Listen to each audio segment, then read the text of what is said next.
Hello, dear students. Welcome to the new video lecture, which is on the principles of subjective learning. In the last lecture, we were discussing the basic concepts of subjective learning.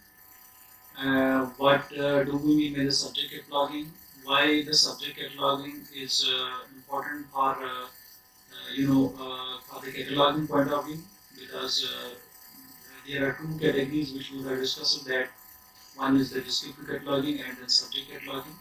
Because of the importance of the subject cataloging and its usability by the users, and among all the different kinds of these searches which a user is normally pursuing while interacting with any kind of information retrieval system, the most feasible approach is the subject approach. So that is why libraries and the librarians are giving due attention and importance to the subject cataloging, which is a complex process as compared to the descriptive cataloging, because here the subject analysis based on the intellectual contents which are available in a particular document are available, and then we assign a suitable subject heading whereby the document can be retrieved in a particular information retrieval system. And in the libraries, the information retrieval system are mostly in the form of the OPACs or the catalogs which are available for the libraries. So let us today discuss the principles of the subject cataloging. You know the principles of subject cataloging, they are divided into two broader categories. As the name indicates, the general principles and the specific principles.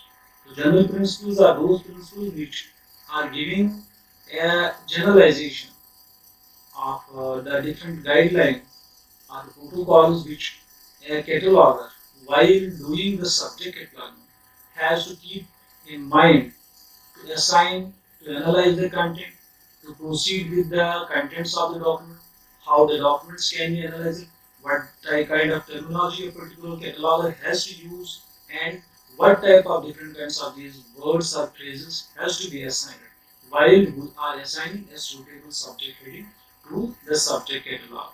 So that is in that context the general principles are there, and then the specific principles which are based on the actual entries which are available in different subject heading lists.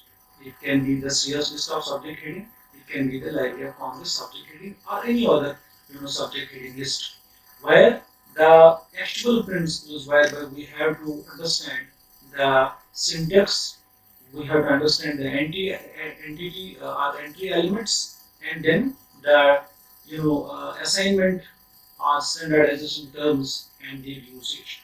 So in this particular video, let us discuss the general principles, and later on in our incoming videos, we will definitely discussing the specific principles. The general principles, there are basically 9 principles are there, which are of the general nature, which we will be discussing one by one. Like the first one is convenience of user, then common usage, then representation, then the next is accuracy, then we talk of the sufficiency and necessity, then we talk of the significance, we talk of the economic principle, we talk of consistency and standardization principle, and then the integration principle. So these are the 9 principles of general category whereby we use or keep these principles in mind whenever we are doing any kind of subject cataloging. So let us discuss these principles one by one. The first principle is the convenience of the user. My dear students, we as library science professionals are always talking of the library user. We talk sometimes different names, regarding the library user. Some are saying the patron, some you are being, giving nomenclature to the users as the king of the library. So definitely, library is meant for the users. Whatever we are executing or taking any initiative in the library, which is but for the simple reason for for the satisfaction and the feasibility and ease of accessibility of the user. The best possible way in a library is to best possible means to satisfy its users. So that is in that context. This is the first principle that you know say the same earlier conventions regarding the library services that we have to take into account the feasibility and easiness and the audience, the user community which we are going to serve in mind when we are talking of the subject matter as such, when we have to assign a subject heading, when we have to take into account the information retrieval system and the entry of data in the system. So user has to keep in mind. So then if there are some rules and regulations which we are following in assigning the suitable subject heading, or if there are some changes in the rules, there are some changes in the assignment of the suitable subject heading, always we have to keep in mind the feasibility of users, because any kind of catalog, there are some rules and regulations which are being followed, and these rules sometimes need to be changed. Or one, in some extreme circumstances, libraries completely change the cataloging code which they are using, or any kind of protocol, any kind of guideline that they are using for assigning the the subject headings or the catalog as such. So all these things have to be kept in mind when the changes are to be undertaken, so that there should not be any kind of difficulty on part of the users to access the catalog and to search the material available in the library. So the ultimate thing is convenience of the user. We have to take in mind that we have to be much more convenient to the user while we talk about the subject catalog. Then you know that the earlier first principle is being adjusted in the second one, which is the common usage. While in the common usage, indirectly we are again talking of the user, where the majority of the users, the the lingua which is available in the library and the community has to be given due importance in the common usage principle, which is saying that you know the vocabulary or the description in the vocabulary in the description and access that should be used by the majority of the users. So that is why I have written the majority as authority means we have to take into account the principle of majority, that the major group of users are basically using a particular language, they are able to understand a particular feasible language. So at that time we have to take into mind the the common utility of that particular lingua. And then the kind of term, the kind of phrase, the kind of subject heading, and the kind of tools which we are using for assigning a suitable subject heading. That is again the same uh,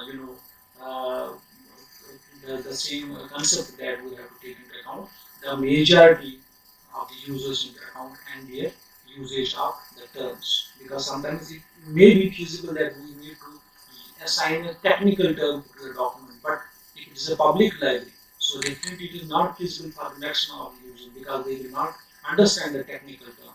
So it is more that type of terminology should be used which is understandable by the users. So it is a principle which is saying that which is known as common usage principle. Then the third principle is the representation principle. As we talk of a population and a sample, every time we know that the principle logic behind the sampling is that the sample is supposed to be the representative of the particular population. In the similar manner, when we talk of the subject heading, when we talk of a term, when we talk of a particular form of a name that has to be assigned to a particular document, it should be the replica copy of that particular document. That means it should be the mirror image of the particular document. A single term should represent the whole contents of a particular document. That is basically the representation principle. So this principle is basically one of the important principles in understanding the term, in understanding the importance of the term. When we are assigning it to a particular document. So by the simple, understanding and determination of the term, a particular user should be in a position to understand the, the contents of a particular document, the aboutness of a particular document. So it should be assigned, it should be determined in such a manner so that it should be like a representative, like a sample of that particular document. It should be the exact replica copy of the contents of a particular document. So that is the principle of representation. Then accuracy principle. In case of the traditional systems, normally we used to say that accuracy, so far as the spelling, so far as the syntax or semantics of a particular vocabulary is concerned, it was not so much important. Although it was important, but not so much as compared to the information retrieval system which are available currently. Because in case of an information retrieval system or any kind of database, you all know that if there is any incorrect information, so the things are not being retrieved, neither they are being searched, because definitely it has to be the exact match. To the letters or the words, they should be exactly matching with the indexing terms or the terms that have been stored in the index. So definitely at that time it has to be completely similar. So that is in that case that the entries, that is different kinds of these terms or phrases which we are assigning for the subject catalog, that has to be as accurate as possible. Because in case of the database search and retrieval system, if there is any kind of incorrect information, if there is any kind of spelling mistake, if there is any kind of syntax mistake, at that time it can reflect in the searching by the users, because the particular document, the particular subject field will not be retrieved because of that incorrect information which is being available in the system. So definitely accuracy and the correctness of the data will be having the direct implications to the indexing capabilities of a particular information retrieval system. So the more accurate the things are there, the more vibrant and dynamic searching and retrieval can be possible for a particular bibliographical or information retrieval system. Then another principle which is the sufficiency and necessity principle, where it is the principle which is for everyone, even in case of human beings, this principle fits very, very nicely so far as the different kinds of these life styles are concerned. Like we should always focus on the principle of necessity. That whatever we are in need of, we should take care of that. Not we can't take each and everything into account, because in life some of these important things which are really the essence of life, they need to be given due importance. In the similar manner, in case of the subject cataloging, there can be so many different kinds of these options or alternatives, but one has to understand which is more feasible for a particular document, which term, which word, which the cross references, which kind of these related terms can be associated with a particular document, and that those different kinds of these terminologies should be sufficiently described. That is the principle whereby the identification of the important and necessary elements, and then description of those elements sufficiently. So they are always there, that the elements are user-based elements, because we always give the importance to those different kinds of these elements which are based on the user needs and requirements. So definitely user-based needs and importance should be given due importance. Only those elements should be used that are required to fulfill the user tasks and are essential to identify an entity. So whenever you need to take into account, we should discuss only or describe only those elements which are important for the retrieval or the identification of a particular item or a particular document in a library, in a catalog. Then significance principle. Dear students, in case of the any information retrieval system, in case of thesaurus, in case of list of subject headings, there are some significant terms and insignificant terms. Sometimes we call it as preferred or non-preferred terms in case of CSS or subject items. So those, preferred terms, those significant terms have have to be identified and they should be given due importance. So that is in that context, significance principle says that take care of those elements, take care of only those different kinds of these bibliographical elements, fields, which are bibliographically significant, which are significant so far as the retrieval of the information is concerned. There are so many different kinds of these bibliographical elements: author, title, subject, accession number, column number, publisher. Sometimes we talk of the collation, we talk of the size. So different fields are there. ISBN number is there, but how many of the users are searching to ISBN number, accession number, column number are on the different other bibliographical elements. There are some fields which are much more in demand, which are much more being used by the users as the approach of the searchability or accessibility.